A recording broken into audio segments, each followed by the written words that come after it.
Hello, everyone, and welcome back. My name is Dr. Clara, and today we will be talking about simple extractions.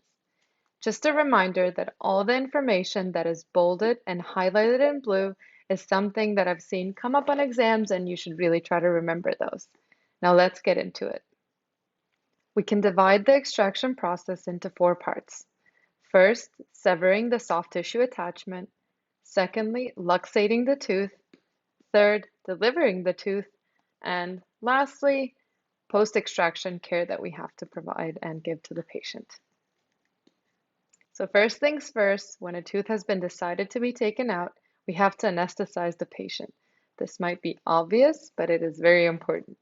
So after that, our goal is to loosen the gingival and PDL fibers. And this can be done using a periosteal elevator or even a surgical blade.